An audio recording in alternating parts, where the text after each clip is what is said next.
Karyawati minimarket ini berusaha mencegah pelaku pencurian kabur setelah mencuri di minimarket di Jalan Telogosari Raya Semarang, Jawa Tengah.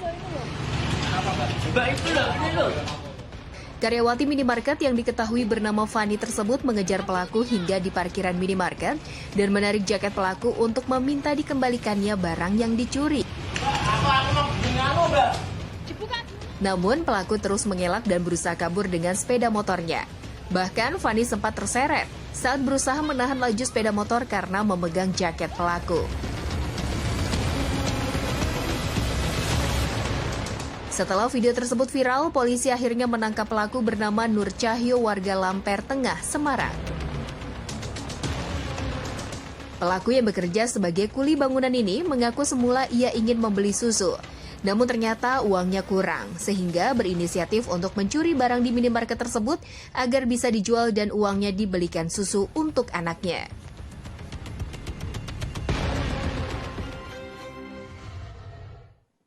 Assalamualaikum pemirsa, apa kabar Anda? Semoga sehat selalu ya. Dan sebelum kita mulai aktivitas hari ini, kita update dulu seputar informasi menarik agar pagi Anda lebih berisi. Bersama saya Doni Permana, inilah Cakrawala selengkapnya.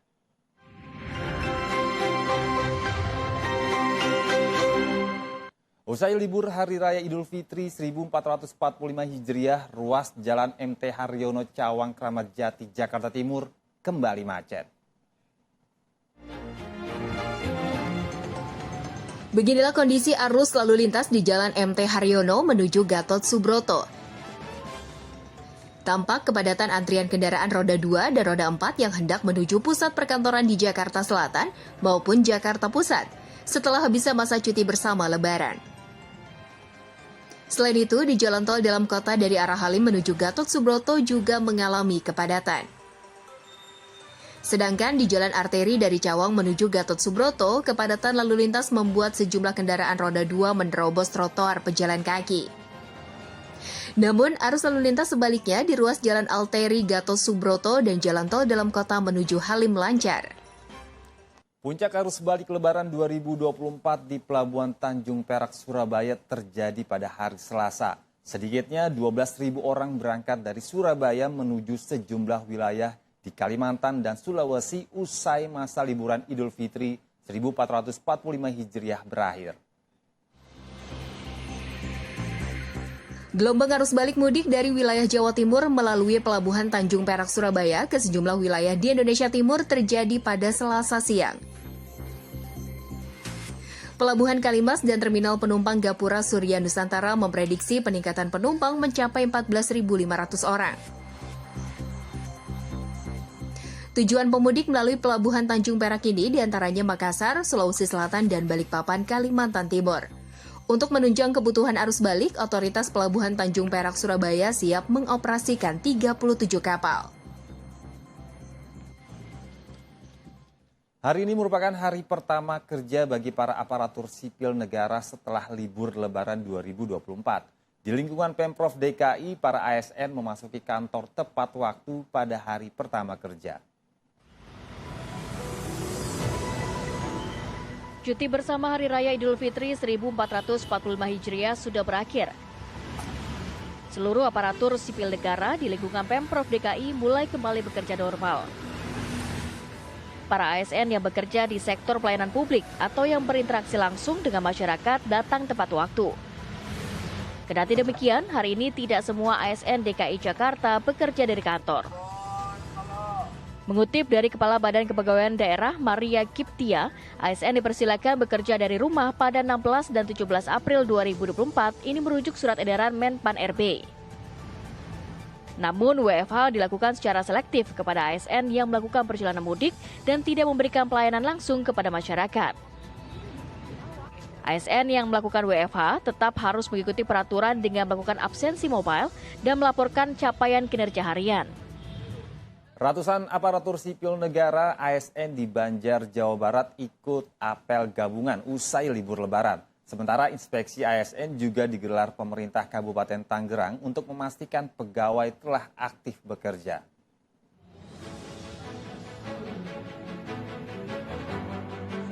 Ratusan aparatur sipil negara ASN dari seluruh dinas di Kota Banjar, Jawa Barat mengikuti apel gabungan di halaman kantor Wali Kota. Apel dipimpin langsung oleh PJ Wali Kota Banjar, Ida Waida. PJ Wali Kota Banjar menyebut khusus bagi ASN bagian administrasi diberi kelonggaran waktu hingga Rabu besok.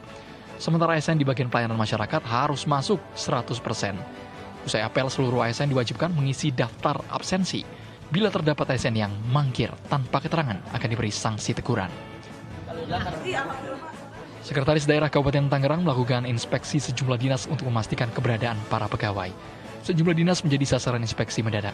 Di antaranya Dinas Lingkungan Hidup dan Kebersihan, Dinas Bina Marga, Sumber Daya Air, dan Dinas Tata Ruang Bangunan. Inspeksi sempat membuat para pegawai yang tengah bekerja panik karena langsung menanyakan absensi dan kehadiran pegawai pada hari pertama masuk kerja. Muhammad Maisal Rashid, Sekretaris Daerah Kabupaten Tangerang mengatakan 98% pegawai masuk kerja pasca libur lebaran tahun ini. Dan belasan pegawai memilih WFA pada hari pertama. Kerja dari rumah pegawai ini sudah dikoordinasikan dengan atasannya masing-masing. Keseluruhan memang tadi 98% hadir semua. Hanya ada 13 plus 1, jadi 14 orang di 4 dinas ini kena program WFH. Sehingga secara keseluruhan tupoksi ini tetap dijalankan. Lebih-lebih tadi ke Bina Marga baru masuk hari pertama saja sudah mulai briefing staff. Pemerintah memastikan pegawai yang kerja dari rumah sudah kembali bekerja pada 2 hari mendatang karena aturan Kemenpan RB WFH dilakukan selama 2 hari. Bupati Sidoarjo Ahmad Muhdlor Ali ditetapkan sebagai Komisi Pemberantasan Korupsi sebagai tersangka dugaan korupsi pemotongan insentif di Badan Pengelola Pajak Daerah. Meski begitu, Ahmad masih tampak beraktivitas seperti biasa di rumah dinas Pendopo Delta Wibawa Sidoarjo.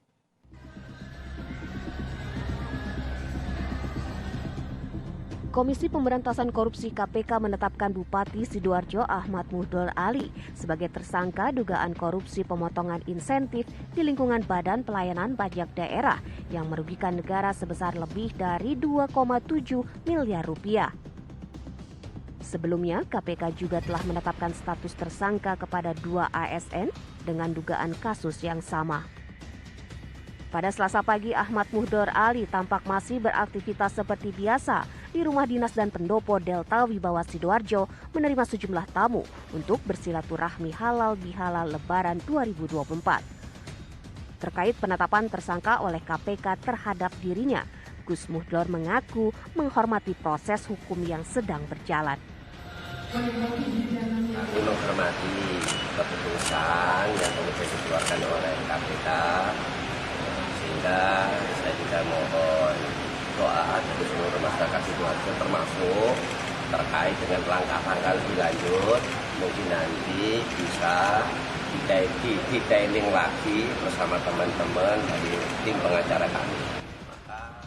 Dikabarkan sebelumnya Bupati Sidoarjo Ahmad Muhdlor Ali ditetapkan KPK sebagai tersangka kasus dugaan korupsi. KPK menduga Gus Muhdlor telah memotong insentif ASN Pemkab Sidoarjo, juga menerima aliran sejumlah uang di lingkungan Badan Pelayanan Pajak Daerah BPPD Sidoarjo senilai lebih dari 2,7 miliar rupiah. Pemotongan dan penerimaan dana insentif tersebut digunakan untuk kebutuhan Kepala BPPD dan Bupati Sidoarjo. Tim hukum Anies Baswedan Muhaimin Iskandar menyerahkan kesimpulan mereka terkait sengketa Pilpres 2024. Timnas Amin pun menambahkan 35 bukti tambahan dalam kesimpulan mereka.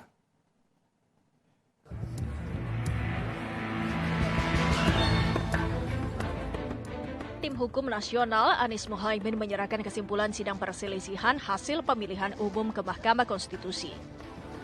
Seluruh anggota tim hukum Anies Muhaimin hadir dalam penyerahan kesimpulan ini, termasuk Kapten Timnas Amin Muhammad Syauqi. Selamat berjuang. Ketua Tim Hukum Anies Muhaimin, Ari Yusuf Amir menyatakan pihaknya juga menyerahkan 35 bukti tambahan kepada MK untuk memperkuat dalil-dalil dari pemohon. Ari pun menyatakan puas dengan hasil persidangan MK. Kesimpulan yang kita muatkan hari ini adalah semua rangkuman dari proses persidangan kita. Di sana kita sudah mengajukan bukti-bukti sekian banyak ratusan bukti, yang katanya nggak ada bukti sudah kita tunjukkan di pengadilan bahwa banyak sekali kami punya bukti. Lalu kami juga menghadirkan saksi-saksi. Kawan-kawan pasti mengikuti banyak sekali saksi-saksi yang kami hadirkan, walaupun begitu banyaknya gangguan terhadap saksi-saksi, tapi alhamdulillah tetap ada saksi-saksi kami dan meyakinkan alhamdulillah. Lalu yang ketiga, kami hadirkan ahli-ahli yang dengan sangat baik telah menjelaskan tentang proses permohonan kami ini. Selama proses persidangan, kami melihat kesungguh-sungguhan Majelis Hakim yang mulia dalam memeriksa perkara ini. Kapten Timnas Amin pun meyakini dan optimis Mahkamah Konstitusi akan mengabulkan gugatan yang diajukan. Adapun keputusan dari sidang sengketa Pilpres 2024 ini akan disampaikan MK pada 22 April 2024 mendatang. Tim pembela hukum Prabowo Subianto Gibran Rakabuming Raka menyerahkan kesimpulan dari gugatan yang diajukan kubu pasangan calon presiden calon wakil presiden nomor urut 1. Anies Baswedan, Muhaimin Iskandar, dan paslon nomor urut 3 Ganjar Pranowo Mahfud MD kepada Mahkamah Konstitusi. Tim hukum Prabowo Gibran meyakini gugatan kedua kubu tersebut akan ditolak MK. Bang Oto, senyumnya cerah banget hari ini. Tim pembela hukum Prabowo Subianto Gibran Rakabuming Raka mendatangi Mahkamah Konstitusi untuk menyerahkan kesimpulan atas gugatan yang diajukan kubu paslon nomor urut 1 Anies Baswedan Muhaimin Iskandar dan paslon nomor urut 3 Ganjar Pranowo Mahfud MD. Semua anggota tim pembela hukum Prabowo Gibran hadir dalam penyerahan kesimpulan ini. Menurut tim hukum Prabowo Gibran, Oto Hasibuan, mereka meyakini gugatan dari kubu Anies Muhaimin dan Ganjar Mahfud akan ditolak Mahkamah Konstitusi karena terdapat alasan hukum yang cukup untuk tidak mengabulkan permohonan mereka. Kami yakin dan percaya setelah kami menganalisa dan memeriksa semua hasil persidangan, kami periksa satu persatu mulai dari gugatannya, semua dalil-dalilnya, kami periksa bukti-buktinya, kami periksa semua keterangan-keterangan ahli. Ternyata semakin menguatkan kami, ya setelah kami lihat, kami menguatkan kami bahwa ternyata memang gugatan ini seharusnya paling tidak dapat dikabulkan. Bahkan seperti saya katakan sebelumnya, kita ada punya blessing in disguise karena mereka kan tadinya meminta agar dihadirkan 4 menteri. Kita nggak pernah keberatan dihadirkan 4 menteri. Cuma kita bilang bahwa tidak boleh mereka yang mengajukan kecuali Mahkamah Konstitusi. Dari 4 keterangan itu, dari keterangan 4 menteri tersebut, jelas-jelas itu menjadi blessing in disguise bahwa mereka justru memperkuat semua dalil-dalil kami untuk mematahkan dalil-dalil mereka. Adapun putusan perkara sengketa hasil Pilpres 2024 rencananya akan disampaikan pada 22 April 2024 mendatang. Tim hukum Ganjar Pranowo Mahfud MD telah menyampaikan kesimpulan persidangan sengketa Pilpres 2024 ke Mahkamah Konstitusi. Pada kesimpulannya, tim hukum pasangan nomor urut 3 itu mengungkap 5 pelanggaran prosedur Pilpres 2024.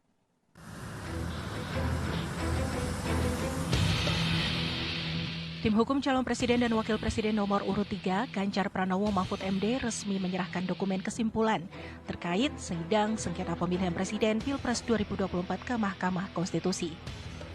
Todung Mulya Lubis menyampaikan dalam dokumen kesimpulan yang diserahkan terdapat 5 kategori pelanggaran pemilu yang dinilai prinsipil untuk disimak Majelis Hakim Konstitusi. Yang pertama adalah pelanggaran etika. Ya, yang terjadi dengan kasat mata dimulai dengan putusan MK nomor 90. Nah, dari sana muncul pelanggaran yang kedua, yang kita sebut nepotisme. Ya. Dan kalau kita melihat apa yang dilakukan oleh Presiden Jokowi, ya, mendorong anak dan menantunya, itu adalah bagian dari nepotisme. Yang ketiga apa? Yang ketiga itu adalah abuse of power yang sangat terkoordinir, sangat masif gitu. Dan ini terjadi di mana-mana gitu. Pelanggaran keempat menurut Todung adalah prosedur pemilu. Menurut Todung, Komisi Pemilihan Umum dan Badan Pengawas Pemilu banyak melanggar prosedur pemilu. Terakhir, penyalahgunaan aplikasi IT KPU yang berujung pada kontroversi dan penggelembungan suara. Kubu pasangan nomor urut 3 optimistis berdasarkan kelima poin tersebut mampu memengaruhi putusan Mahkamah Konstitusi yang akan dibacakan pada 22 April mendatang. Ibu dan anak ditemukan tewas di dalam rumah. Selengkapnya sesaat lagi tetap di Cakrawala.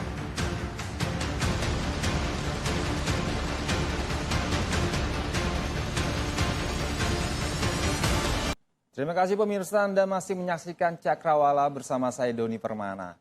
Kepolisian daerah Bali menetapkan 2 tersangka kasus dugaan pelanggaran Undang-Undang ITE karena dianggap menyebarkan berita bohong.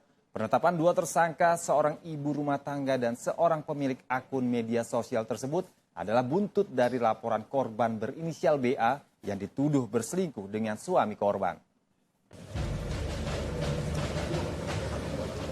Humas Polda Bali, Polresta Denpasar dan Penerangan Daerah Militer 9 Udayana menggelar konferensi pers memberikan penjelasan terkait penangkapan istri perwira TNI berinisial AP yang ditangkap karena mengunggah curahan hatinya soal dugaan perselingkuhan yang dilakukan suaminya. Dalam konferensi pers tersebut, Satreskrim Polresta Denpasar menghadirkan salah satu dari 2 tersangka, yakni HSA, seorang pemilik akun media sosial yang diduga turut menyebarkan kasus perselingkuhan dan data pribadi korban. Tersangka AP tidak dihadirkan dalam konferensi pers karena harus mendampingi anaknya yang masih berusia balita di Rumah Aman UPTD PPA Provinsi Bali. AP dan HSA ditetapkan sebagai tersangka karena mencuri data pribadi milik korban berinisial BA dan diduga menyebarluaskan melalui akun @ayoberanilaporkan 6 di media sosial.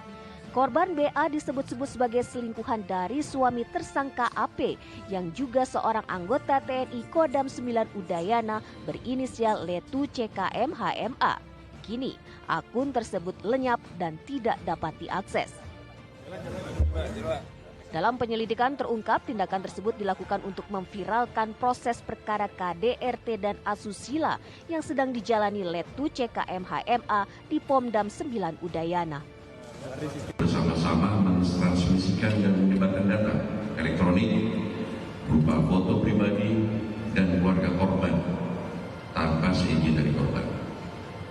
Di mana dalam penanganan perkaranya kita sudah memeriksa sebanyak 6 orang saksi. Tersangka AP dilaporkan pada 21 Januari 2024 dan ditangkap di salah satu SPBU di Cibubur, Jawa Barat pada 4 April 2024 atas laporan korban berinisial BA karena diduga melanggar Undang-Undang ITE dan menyebarkan berita bohong. Polresta Denpasar kemudian melakukan penahanan terhadap AP pada 9 April lalu. Pada 13 April 2024, pihak kuasa hukum AP meminta penangguhan penahanan dan disetujui oleh Polresta Denpasar. Sementara itu, AP juga telah melaporkan perselingkuhan dan KDRT yang dilakukan suaminya yang kini tengah ditangani Pomdam Udayana. Warga desa Paturuman, Kecamatan Ciampelas, Kabupaten Bandung Barat, Jawa Barat digegerkan dengan ditemukannya jenazah yang dikubur dan dicor di dalam tanah pada rumahnya sendiri. Jenazah perempuan ini diduga korban pembunuhan yang dilakukan tukang bersih-bersih rumah.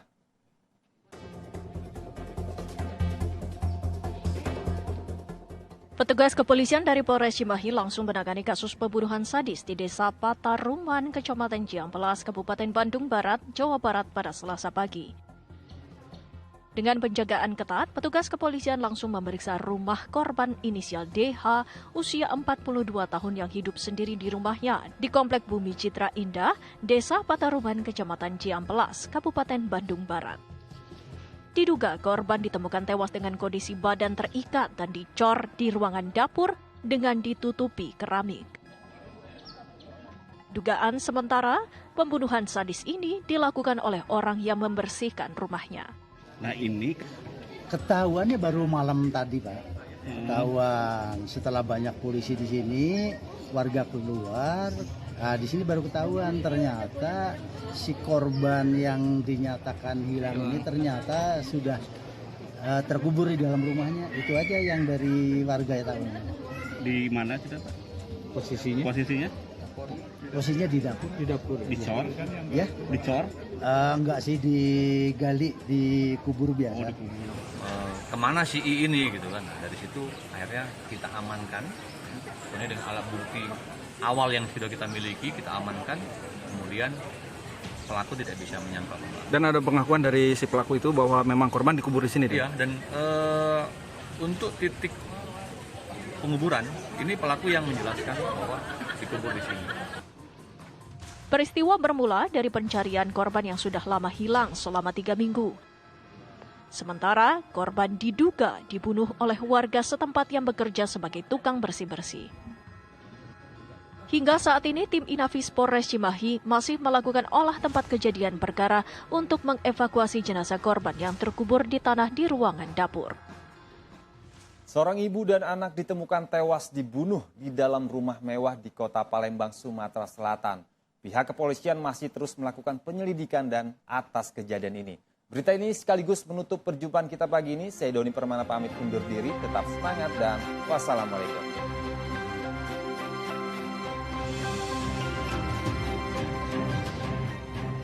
Warga Kelurahan Bukit Baru, Kecamatan Ilir Barat 1, Palembang, dikagetkan dengan penemuan ibu dan anak yang tewas dibunuh di dalam rumahnya.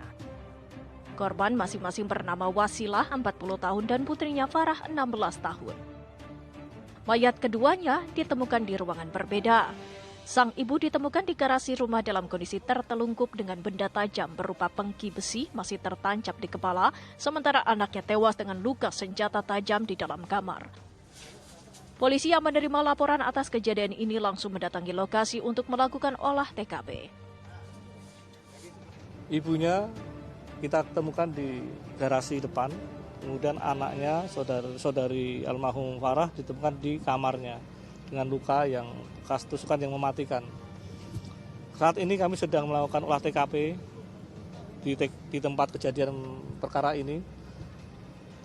Hasil konfirmasi kami dengan suami korban bahwasanya atas tindak pidana yang terjadi, barang-barang yang berharga yang diduga milik korban tidak ada yang hilang. Polisi mengamankan barang bukti pengki besi, pisau dapur, dan lainnya sebagai barang bukti serta memeriksa sejumlah saksi. Usai olah tempat kejadian perkara, jenazah ibu dan anak tersebut dibawa ke Rumah Sakit Bayangkara Palembang untuk diotopsi. Sementara kasus pembunuhan masih diselidiki dan untuk pelakunya masih dalam pengejaran pihak kepolisian.